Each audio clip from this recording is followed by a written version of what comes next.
tell people, ask me, Perry, what do you do for a living? I said, well, I coordinate an event in October in Albert Lea. I bring my friends together for a weekend, and we have a celebration and a party.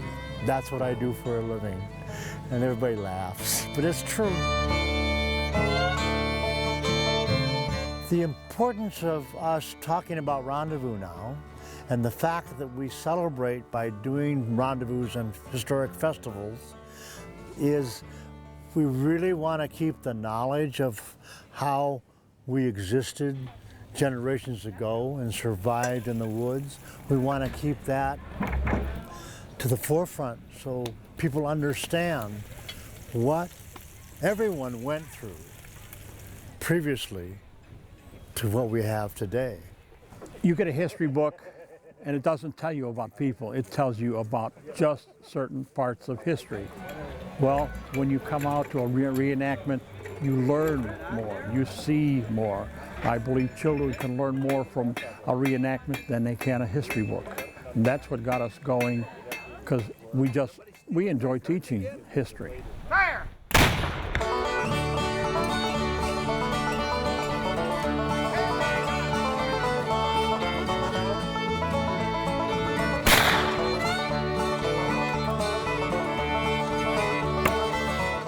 A rendezvous, if you go by a strict definition, rendezvous is a French word, it means they get together.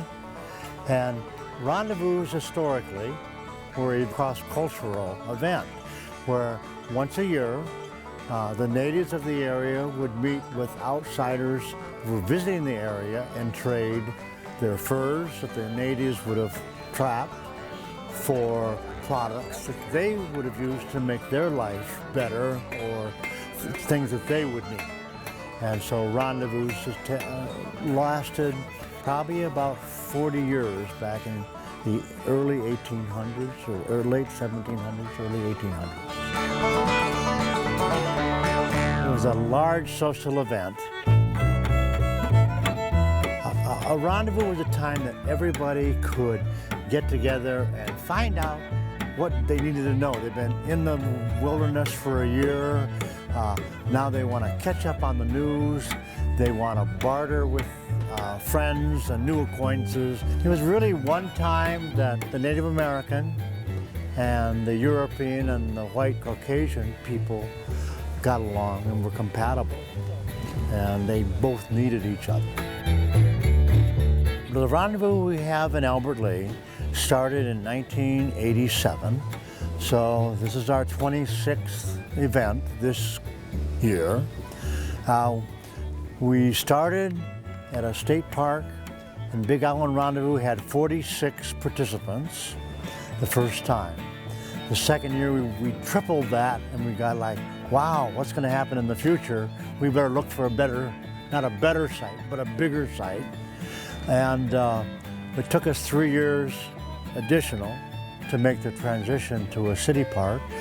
Today, 26 years later, we have over 1,200 participants compared to the 43 we had the first year. So been a lot of growth, a lot of families are involved in the entire event as a participant.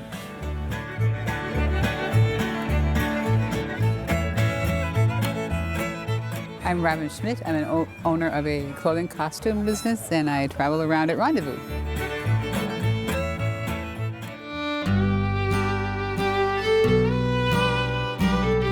In 1994, I was invited to a rendezvous by somebody by the name of Nobody, who sells candy. He's a crazy character, and we went to see what one was like, and we totally fell in love with it. The daytime was fun, but once the candles were lit at nighttime and the fires were going, it was a whole different atmosphere, and my daughters, my husband and I just fell in love with it, and we've been doing it ever since. I'm portraying one of my great-grandfathers whose name was Ole Olesen, and they took the farm name when he came here to America. And so I chose him, and then I started researching our genealogy, and then I started reading Norwegian books. Then I went down to Decorah, Iowa, and did research down there. I went down there a couple times. And the program is constantly changing as I add new material, take some material out. So it's a evolving program. One of my favorite reasons for doing this event is the fact that there's a group of people that like history so well and so much that they take their family and they camp primitive. They camp historically correct. They dress that way, they eat food, they cook over open fires, and it is really fascinating to me to watch this whole process. It's certainly one of those things that I always take off work for. I'm always here. Yeah, I love it. Yeah, as a mother or daughter, you wouldn't find us off getting a manicure or something. No, We would rather no, come we and come do to this. Rendezvous.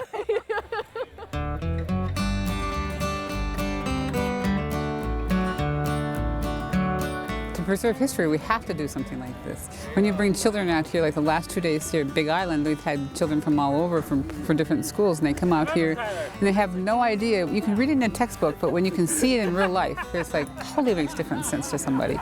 I know I learn better visually than I do sometimes reading, and I watch the kids and their eyes just go, wow. They've probably heard it 100 times, but until they see it and really realize that, wow, this is what it really was, it's amazing what it can do when you see something.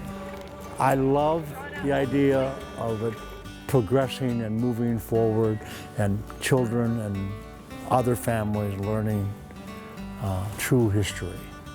And that communication makes it so much easier now to get the word out that, you know, history is not boring. It's not a bunch of dates. History is social, how people existed and survive.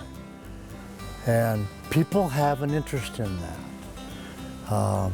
And so with this new communication we have through computers and internet, I think that the old things of history, our true founding fathers' legacy that they built, is actually going to come forward and be known by more people than what we could do 20 years ago.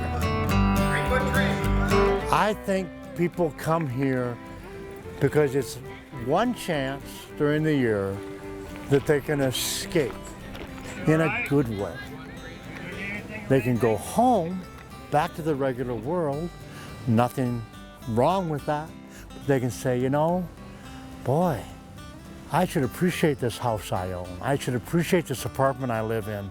I should appreciate this car I'm driving. Because if I was born 250 years ago, this wasn't there. It was a hard, hard life. Boy, am I glad I have what I have today. Am I glad that I have my family and can offer my family what I can give them now. We have a wonderful event because the public like it. We have a wonderful event because the participants like the public.